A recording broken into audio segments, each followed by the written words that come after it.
मुधोळकरच्या नावानं चांग भलक, that is cheers in English. अरे not having, this is very healthy milk directly from Dada Holkar kitchen, specially made for you. Have it. आमच्या दुधाचे glass आपण chairs वगैरे करत नसतात, त्याच्यासाठी ग्लासामध्ये सोनेरी रंगाचं पेय लागतं. ते नाही ना चालत सिद्ध पुरुष इकडे, ते नाही ना चालत. आणि मद्यपान वाईट, दुग्धपान उत्तम, शरीरास पोषक. आणि राम गणेश गडकरी म्हटलेत की एकच प्याला त्याने घेतला तो कायमचा बरबाद झाला. तेव्हा हे बघा दादा, प्रत्येकाच्या व्याख्या वेगवेगळ्या आहेत. असो जे काय असेल ते, पण सध्या बर्बाद होण्याचे दिवस मुधोळकर आणि कंपनीचे आहेत. तुम्ही आहोत, तुम्ही ना हे मला असा आनंद व्हायचं बोलतात. कप कप कमागेन, कप कमागेनचे. सध्या बर्बाद होण्याचे दिवस मुधोळकर आणि कंपनीचे आहेत. पण मला याच क्युरी म्हणजे त्याला कळतंय ना आपण करतोय हे ते, म्हणजे तो बर्बाद होऊ न हो, आपण बर्बाद करतोय हे जास्त महत्वाचं आहे. आज सकाळी त्याचा तो पार्टनर कोण, तो यंग भोसले, गोरा गुमटा पार्टनर गेला होता सकाळी विल्मर आणि बॉट्स कंपनीच्या ऑफिसमध्ये. विल्मर म्हणजे कुत्रा आणि बॉट म्हणजे तो peddler. Creative, very creative. Dummy company creatively made by you. त्यामुळे तो किती मूर्ख असला, किती तरी इव्हाना त्याला कळलं असेलच की आपण त्याची चड्डी काढतोय. चड्डी नाही असलं काही असंसदीय असलेली बोलू नका. आपल्या डिग्निटीला सोबत नाही ते. आपली लेवल वेगळी. म्हणजे त्यांचं त्याला भोंगळ होऊ द्या हो, आपण करतो कशाला. आता काय पोझिशन आहे. तो बसले असतील डोळे मला अशा काही बातम्या कळल्या ना की असा आनंद होतो ना. म्हणजे मला असं फार व्यक्त होतं. तुला माहिती मी फार कमी बोलणार माणूस, मी फार कमी व्यक्त होतो, मी जास्त बोलतही नाही. म्हणजे मला आता मला गाणं सुचतंय, म्हणजे ते गाणं असं शूट आहे या सिच्युएशनला. आंसू भरी है ये जीवन की राह है, कोई उनसे कह दे हमसे दूर हो जाए. आंसू भरी है, बरी आहे सिद्ध पुरुष, आपली प्रगती बरी आहे. बर्बादियों की अजब दास्तां है, उल्फत में उनकी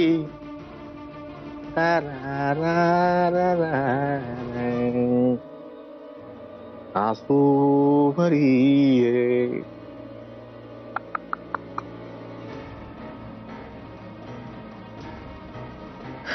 बस बस बेस्ट बेस्ट.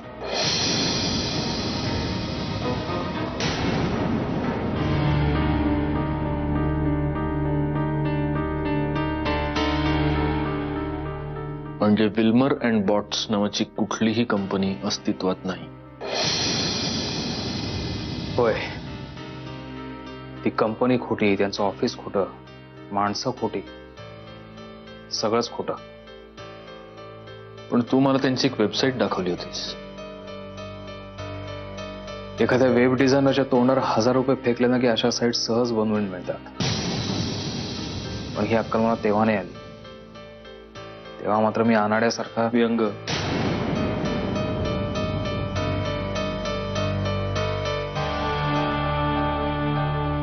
सगळ्यात आधी स्वतःला दोष देण्याचं बंद कर. भल्या भल्या लोकांची फसवणूक होते, यावेळी आपली झाली. आपली नाही, माझी. आणि या सगळ्यात तू माझ्यामुळे ओढला गेलास. मी जर डोळसपणे विचार केला असता तर आज ही वेळ झाली नसती आपल्यावर. तो ओसाड जमिनीचा पट्टा त्यांना नेमका कोणत्या कारणासाठी हवाय, साधा प्रश्न जरी मी विचारला असता ना स्वतःला, तर आज या खड्ड्यात पडलो नसतो आपण. तू खड्ड्यात पडत होतास, पण मीही तुला थांबवलं नाही ना. पार्टनर आहे ना तुझा व्यंग. पण तू मला तेव्हाही म्हणाला होतास विचार कर म्हणून. म्हणालो होतो, पण पुढे केलं काहीच नाही. माझी दुःख कुरवाळत बसण्यापासून फुरसत नव्हती तेव्हा मला. व्यंग, या सगळ्याला जेवढा जबाबदार तू आहेस तेवढाच जबाबदार मी आहे. लोक आपल्याला गंडवू शकली कारण आपण एकत्र नव्हतो. तू मंदावलेल्या धंद्याला गती देण्याच्या नादात पळत होतास आणि मी बायको सोडून गेली म्हणून स्वतःच्याच कोशात रमलेलो. त्यातून जे व्हायचं ते झालं. आता ब्लेम गेम खेळत बसण्यात काही पॉइंट नाही. आपण सोल्युशन शोधायला हवीत. पण सोल्युशन काय? आधीच डोक्यावर कर्ज झालंय आणि त्याच्या बदल्यात काय तर एक ओसाड जमिनीचा पट्टा. व्यंग, कुठल्याही प्रकारच्या जमिनीला नाव ठेवू नकोस. अरे, जमिनीतून आलेल्या पैशावरच जगतोय आपण आजपर्यंत. अरे पण 15 दिवसात लोकांची कर्ज फेडायची आहेत आपल्याला. हाही माझाच मूर्खपणा. नेहमी आपण फक्त एजंट असतो. आपलं कमिशन घेतलं की आपण मोकळे होतो. मला इथेही हाव सुटली. सरसकट ती जमीन विकत घेण्याचा घाट घातला आणि डोक्यावर कर्ज घेऊन ठेवला. मला एक सांग, ही कल्पना तुझ्या डोक्यातून आली होती? हो. नाही, ऍक्च्युली नाही. त्या कंपनीचा इंडिया ऑपरेशन्स हेड होता खन्ना. त्यानेच माझ्या डोक्यात हे पिल्लू घातलं. म्हणाला, भोसले साहब 2 कड़ी का कमीशन क्या कमाना, करोडों में प्रॉफिट कमाओ. एक सांगतो सत्य, त्यांच्यापैकी कधी कोणी मला परत आयुष्यात भेटला ना तर तिथल्या तिथे मुर्दे पाडीन हरामखोरांचे. व्यंग,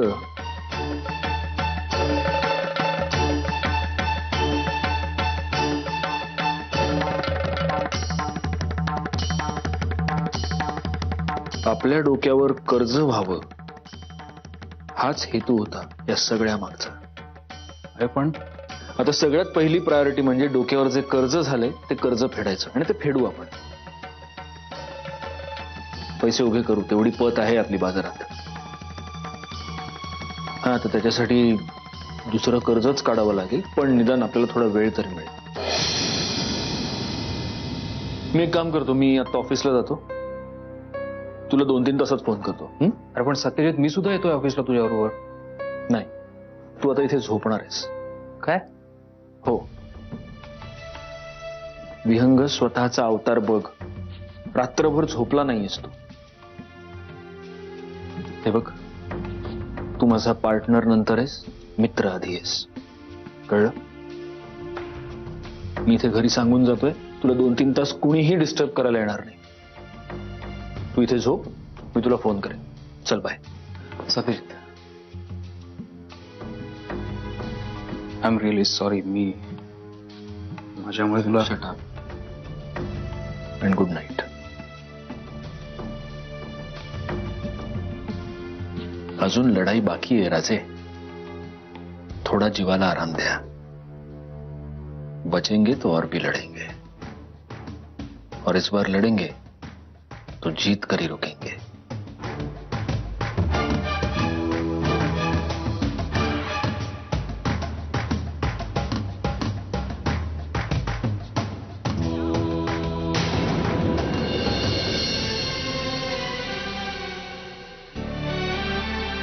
आई सॉरी, मी आल्यानंतर तुला भेटूही शकलो नाही. अजय, कशी आहेस? म्या बरी आहे. तू आधी मला सांग. ते समजा नंतर. आई, मी ऑफिसला जातोय, मला यायला उशीर होईल. रात्री जेवणासाठी वाट बघू नका. अरे पण आत्ताच आलास नव, लगेच कुठे चाललास? अगं अजय, डोक्यावर कामच अशी कोसळली आहे. आतमध्ये विहंग आहे, त्याला जरा झोपू दे इकडे 2-3 तास. तो रात्रभर झोपला नाहीये बहुतेक. चल, येतो मी. अरे पण त्या मंजुषाला चहा करायला सांगितलंस नव, तो तरी पिऊन जा. मंजुषा, मंजुषा. अगं अजय, आता नाही आहे वेळ चहा पाणी करत बसाय. आई, येतो मी.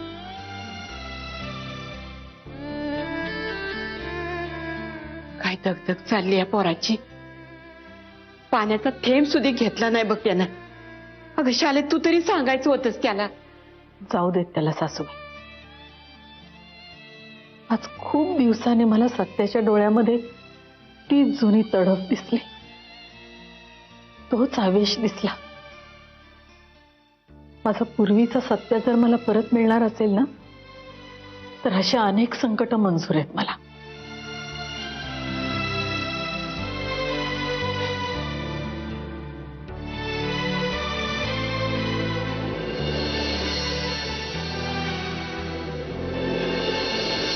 मापणकर साहेब नमस्कार.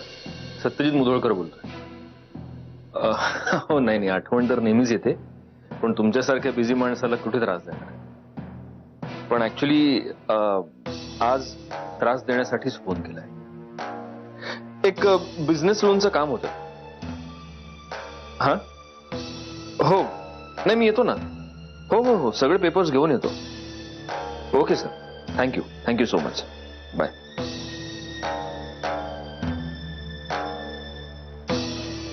हा स्नेहा, आपल्या मागच्या 3 वर्षाचे सगळे टॅक्स स्टेटमेंट्स, बँक स्टेटमेंट सगळ्याची फाईल हवी मला. सगळ्याच्या कॉपीज 2-2 कॉपीज काढ आणि मला 2 सेपरेट फाईल्स हवेत. सगळी कामं बाजूला ठेव आणि आधी हे काम कर. कळलं? 20 मिनिटात मला दोन्ही फाईल्स हवेत माझ्या टेबल. या.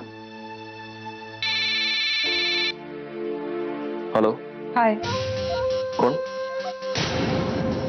माझा नंबर डिलीट केलास का फोन मधून? प्रिया सॉरी मी आता माझा आवाजही ओळखेनासा झालाय का? हे बघ मी जरा गडबडीत होतो. एनिवे तू बोल. काय नाही, सहजच फोन केला होता. नाही खरं म्हणजे सहज नाही. सत्यजित आता तुझा आवाज ऐकणं ही गोष्ट माझ्यासाठी सहज राहिलेली नाही.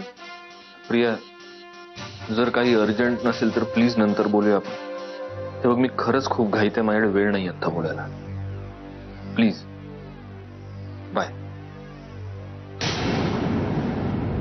कोणाचा फोन होता?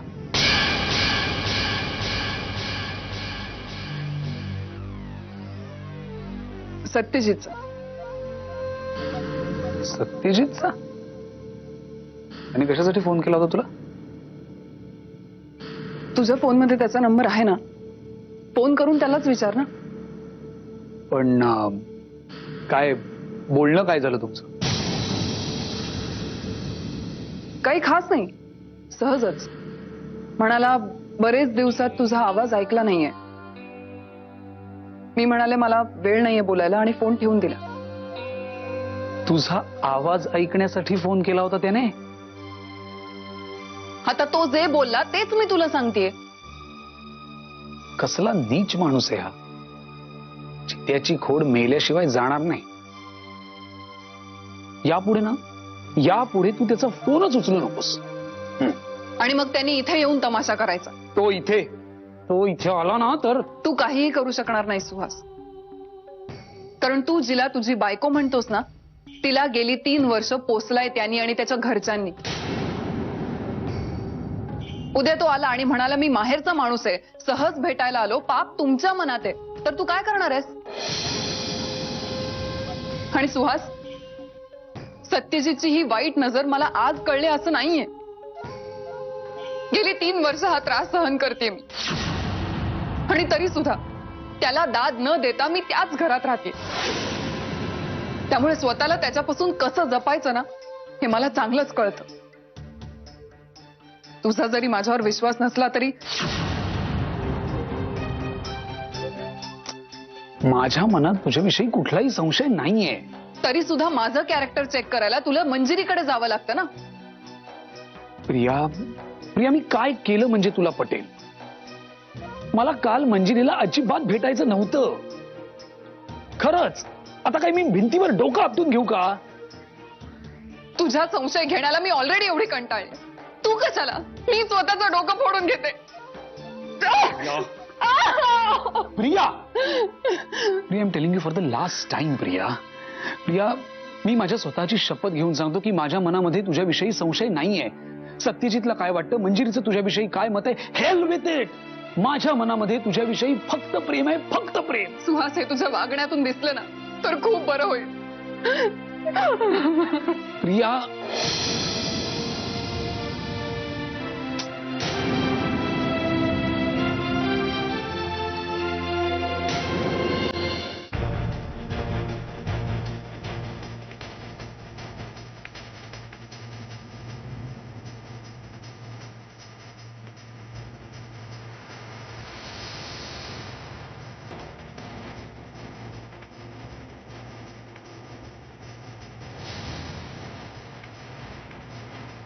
मी तुमच्याकडे येणारच होतो. म्हटलं तुमच्याच ऑफिसला भेटू. मुधोळकर साहेब, पेपरवर्कचा काहीच प्रॉब्लेम नाही आणि तुमच्या क्रेडिबिलिटी बद्दल काहीच शंका नाही. काम होऊन जाईल तुमचं. थँक्यू सो मच महापंकज साहेब, थँक्यू. पण मला एवढं कळत नाही की तुम्ही एवढ्या हाय रेट ऑफ इंटरेस्टनं हे लोन का घेताय.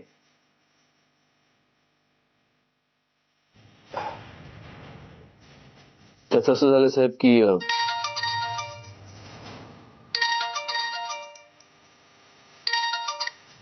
हॅलो, दादा होळकर ऑनलाईन. नमस्कार साहेब. जय तांबडे बाबा. आम्ही तुमच्या वर्क प्लेसला फोन केला तेव्हा आम्हाला कळालं की तुम्ही आमचे friend, philosopher and guide Satyajit Mudholkar यांच्याकडे गेला. मी त्यांच्या समोरच बसलोय. हो ना.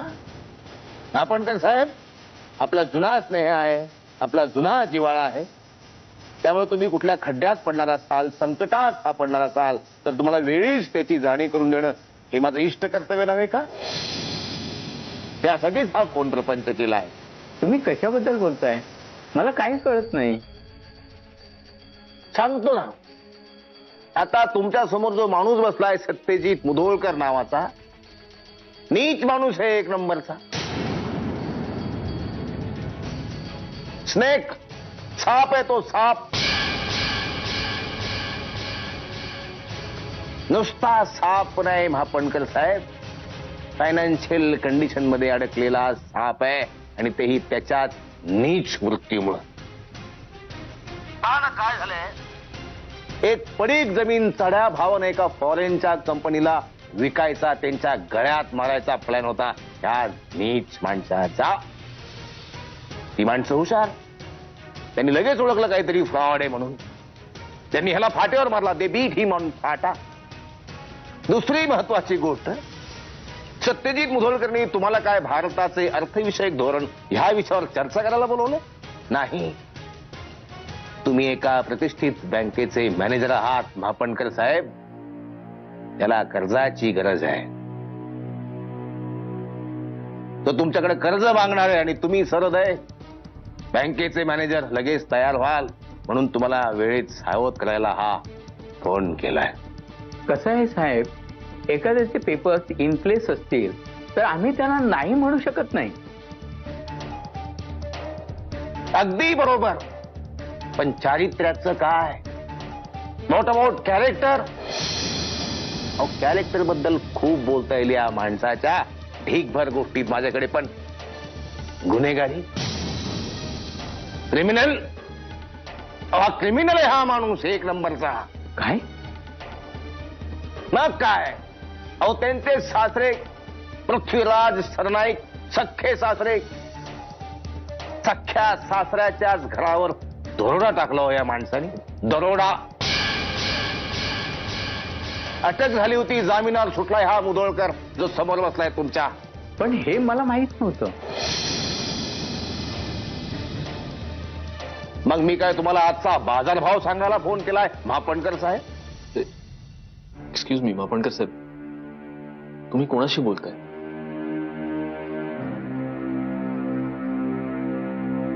आता अशा माणसाला कर्ज द्यायचे की नाही ते तुम्ही ठरवा. तुम्ही एका प्रतिष्ठित बँकेचे मॅनेजर आहात महापणकर साहेब. खरं खोटं, चांगलं वाईट तुम्हाला कळतं. बाकी तांबडे बाबा आहेतच तुमच्या सोबतीला जर तुम्हाला मदत हवी असेल तर. ठेवू फोन. मुधोळकर, तुमच्या विरुद्ध घरफोडीची केस दाखल आहे.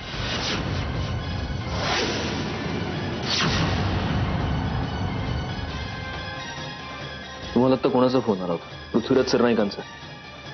ते महत्वाचं नाही, केस दाखल आहे की नाही. नैन तुम्हारे दर्पण मेरा, ये चरण तुम्हारे मन अर्पण मेरा. कर्ज घेतो काय? कर्ज घेतो. अब तो दर्शन दे, सॉरी, दे दो बाबा. आनंद झाला की भजन सुद्धा. अब तो दर्शन दे दो बाबा, दे दो बाबा.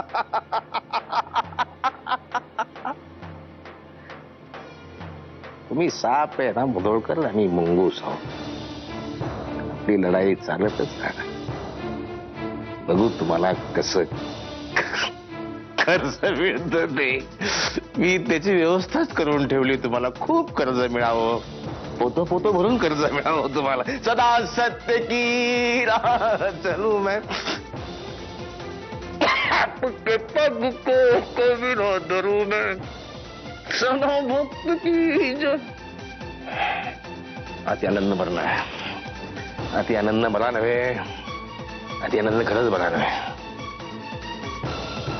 आनंद झालाय त्याला, काय करणार.